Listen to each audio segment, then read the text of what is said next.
Ladies and gentlemen, this is the 12th and final round. Right hand, Golovkin steps in and down he goes again. Unbelievable. Mayweather makes him pay.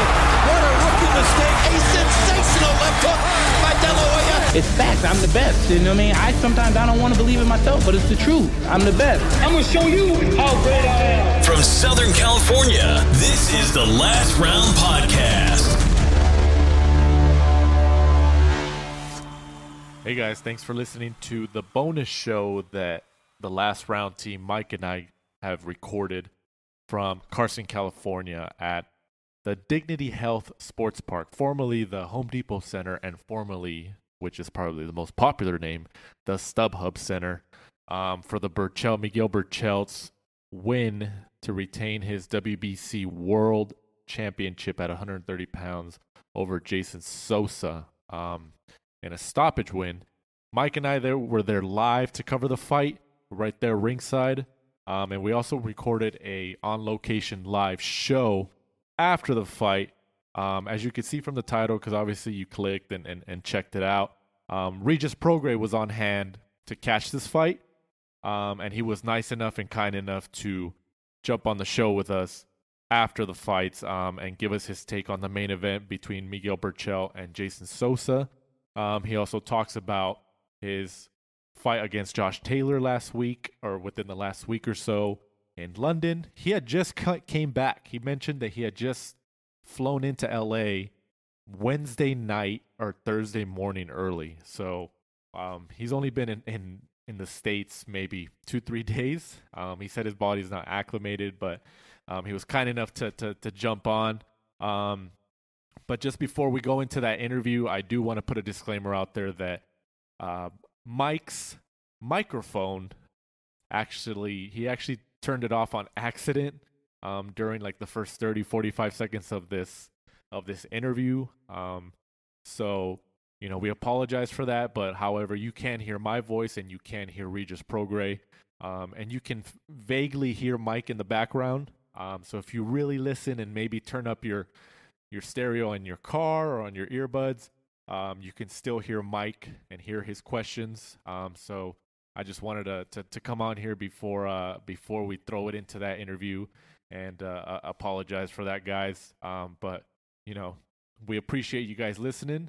And here's the interview at the Top Rank on ESPN card with Regis Prograis.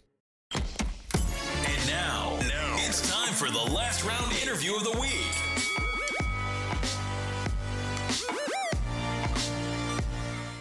The last round here at Carson, California on Top Rank on ESPN. We just finished Miguel Berchelt and Jason Sosa. Miguel Berchelt stops Jason Sosa in, which round was that, Mike? Third round? Third round? Third or fourth round. But here to talk about that fight with us, coming off one of the most prominent fights of the year. We're surprised you're even here. When we saw you walk in, we're like, man, like you were. How long were you in? First of all, Regis Prograis is on the show, so we appreciate you coming on. No problem. But how long were you in London? I was in London close to a month, a little over 3 weeks. Okay, so are you more? For a while. Yeah, that's what we saw you walk in. We're like, oh wow, he's actually. I'm back home now. Yeah. So you're back home. So. You know, as we mentioned, Berchelt just stops Jason Sosa, retains his WBC 130-pound belt. Mm-hmm. What'd you think of it? It was amazing performance. You know, like more than anything, I'm a fan of the sport, man. I'm a boxer, but before I'm a boxer, I'm a fan of the sport. You know, I love it. You know, it was an exciting, amazing fight, and you know, that's the main thing I say about it. It was exciting. It was a good fight, and I loved it. I'm a fan. Did you pick Berchelt? Did you think he was going to take it beforehand?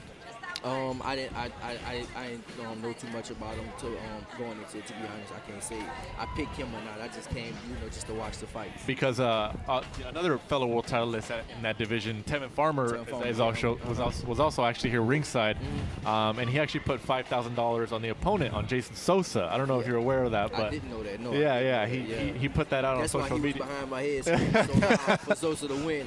Now it makes sense. That was his Yeah, that was his stablemate. He told me before the fight that's his stablemate stuff. So, yeah, that's why I don't bet. I was thinking we might see a little bit of WWE action, if Tevin Farmer's stablemate didn't win Sosa. get into the ring, Yeah. something like that. So Yeah, I thought that's what they was gonna do anyway. I was supposed to set that type of stuff up, but I guess it didn't happen tonight. it's an interesting division though, because I know maybe not now, but a few years ago they were talking about Lomachenko facing Berchelt. That'll be a good fight. That'll be interesting, but I can't see nobody beat Lomachenko. You Now, don't think so? Lomachenko, now it's hard, man. Lomachenko is, he like they call him the Matrix for a reason, man. He's a beast. He's something serious for sure. Now talking about Lomachenko, he's in the division below you. Would you ever be open to going down to 135 for that? No, I'll never go down to 135. No? If he comes up to 140, yes. But as far as going to 135, no. No. I The saw body somebody- doesn't let you do it anymore? No, it never did. It never did, actually, that's right. I never been 135 pounds probably since I was like in the 7th grade. So Man. yeah, that's nothing. I cannot do that. No. But if for some reason he moved up to 140, Then yeah, we could definitely Absolutely. do that. I'll fight anybody at 140, but it's at 135. No, I will not go to 135. So, as we mentioned, you're coming off your hard fight against Josh Taylor, unification fight, at the O2 Arena, right? O2, yep. First of all, before we actually dive into that fight, how was that experience like fighting over there? It was unbelievable, man. Like, I know nobody can see my face walking into the ring because I have the mask on, but when I saw that crowd, I smiled. Like, this is the fight. It was over 20,000 people there. So, I don't know, man. It was like a dream come true. I came up short. I didn't win the fight. I felt like I won, but, the judges didn't feel like that. So, I don't make excuses and stuff like that. It is what it is. But just doing that and being over there in the UK, the fans over there, they appreciate boxing so much, and they love me. Like, I'm just getting, even though I took a loss of my first loss, but I felt like I won. I don't feel like I lost. That's why most people, if they take a loss, they wouldn't be out the week after. I'm at a fight right now, the week after, literally 1 week away from my fight, and I'm here because I don't feel like I took a loss. But just being in that environment, it just, it was amazing. Like, it's a fight that I've been dreaming about since I started boxing. Most fighters don't do this. Most fighters don't get this type of opportunity, and I got this type of opportunity. So I'm just grateful, and it's definitely, this definitely gonna make me a way stronger fighter. And you look good. You don't look like I'm you've good. been beat up. I'm good. I guess I had a little cut. I had a little cut right here, but it's already healed up and stuff like that. But yeah, man. It was an amazing fight. It was an amazing experience, and I'm definitely open going back to the UK one day and fight again. I've got one big question for you. I saw that you went to Tottenham Hotspurs.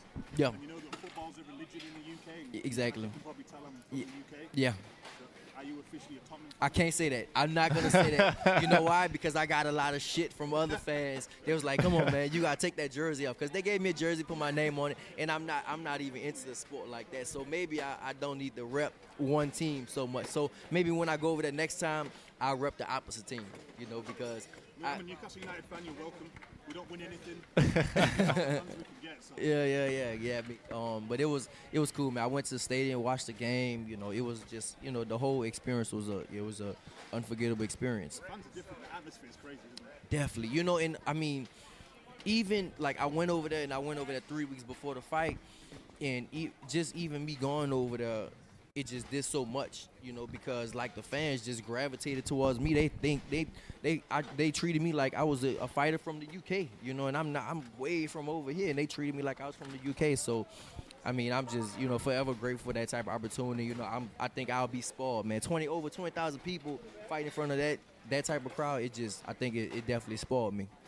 Were you able to talk to Josh Taylor after the fight, like away from the cameras, like, personal conversation? Yeah, definitely. I saw a video. Somebody, of course, we wasn't in a room by ourselves, right, me and him, but we was out away from everybody. Of course, somebody could take their camera and start recording and stuff. But yeah, we talked and stuff like that after the fight, and he texted me on Instagram and said, he was leaving. He told me how he was leaving at like that night or something, and he was going to O2, and I was like, yeah, we can meet up and stuff. And so I went downstairs. He told me he was downstairs, so I went downstairs in the lobby, and we talked and just talked over the fight and all that. And he was just saying, like, you seem like a real cool person, but of course we had to be enemies. And I said same thing, like, you seem like he is actually a real cool, a real nice and cool person.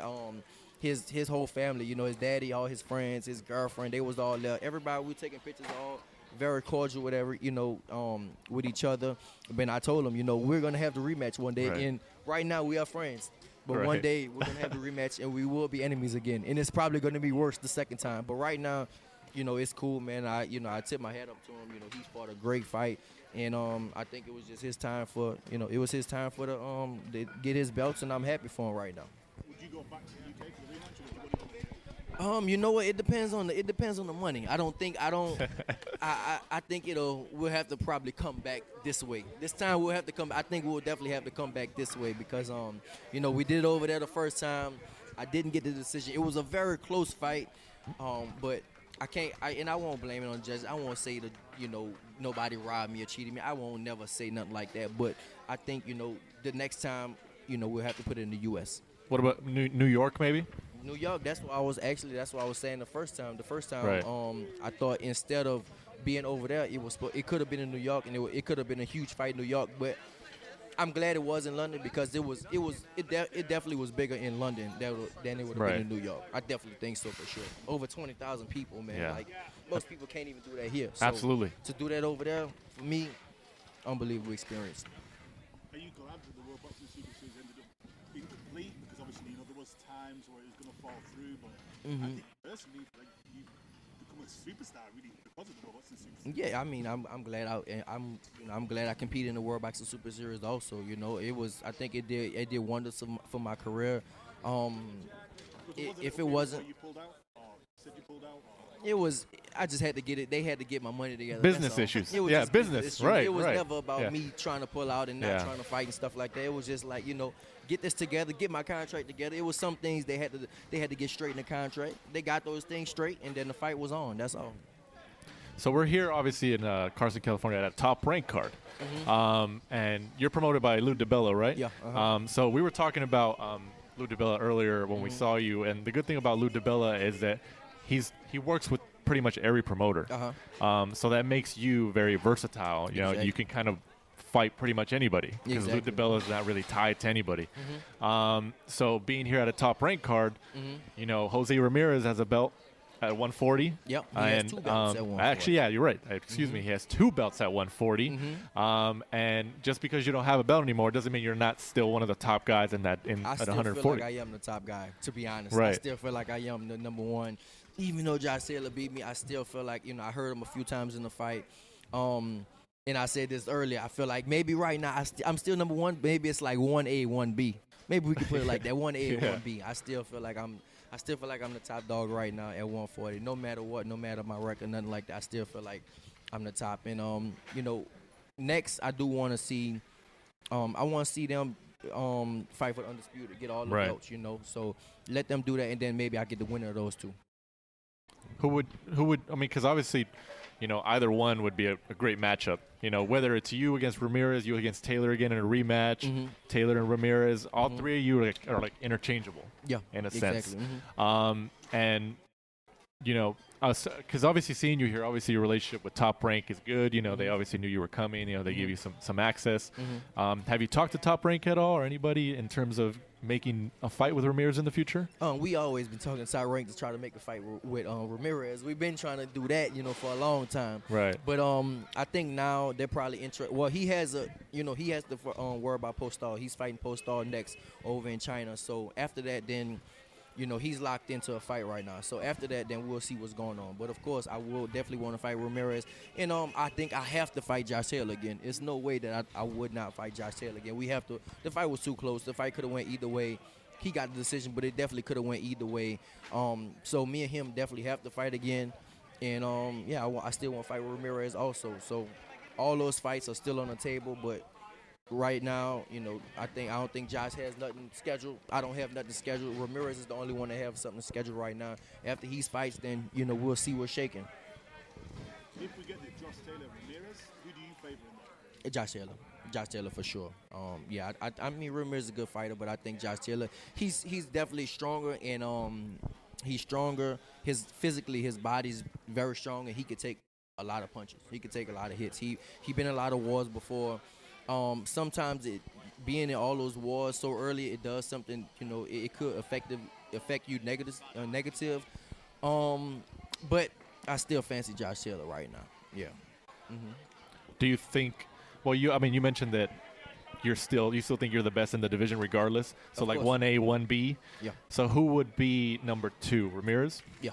Yeah. Yeah. So Taylor would be right there up with you. 1A, 1B. I think me and Taylor right now it's still 1A, 1B. I think the fight was just such a close fight, and it could have went either way, and so of course, he won the fight, but it depends, man. But yeah, I still feel like 1A, 1B, then we got Ramirez. Right. Yeah. Well, Regis, we don't want to take up too much of your time here. We appreciate that you dropped by here on the last round. And especially only being here for about a week already since you've been in London. Are you? Today's Saturday. I got here Thursday. I only been here 2 days. Oh, only 2 days? Oh, yeah, wow. I got here Thursday. That's yeah, right. yeah. That's right. So I left. I got here Wednesday, like late Wednesday. Are you not late Wednesday, acclimated to the time again? Not yet. I'm still on London time, because we was it was an 8-hour difference, so right. I'm still on London time right now. That was a big thing. It's like London weather. No, it's not. No, not yet. Nah, London weather's cold and it's rainy. London weather was horrible for me, at first. We got some like sun. We got some days it was like a hit or miss. It was like the sun was out, but it still wasn't out. You couldn't see it. Like it was daytime and all that stuff, but the sun was out, but you still couldn't see the sun in the sky because it was cloudy. But most of the time, you had to wear jackets and long clothes and long everything. Yeah, it was. I see that. Yeah. It was definitely I can't say miserable, but I wasn't used to the weather. Yeah. Well, Regis, tell people where they can follow you on social and what you got coming up in terms of anything in your life and boxing, anything. Well, you follow me on my Twitter is @Prograis, and on my Instagram is @Regis Prograis. As far as my life goes, it's always interesting. You can always follow me. I'm always doing all kinds of different things. I'm in LA for another week. I'm going to the Logan Paul fight. Next Saturday, Logan yeah. Paul and KSI fight Saturday. And then after that, I got to go to New Orleans and Houston and then Vegas and then Brazil. And hopefully after that, this man right here will be letting me know what's my boxing schedule looking like again. But in the meanwhile, I'll still be training. I'm thinking about going to the gym Monday, matter of fact. So hey, man. We'll see how it goes. That's the attitude of a warrior right there, man. So Never stop. Thank you. Thank you, Regis. We appreciate it. Thank you. Thanks for supporting and listening to the show. Follow us at The Last Round 12 on social media. Rate, review, and subscribe. This is the Last Round Podcast.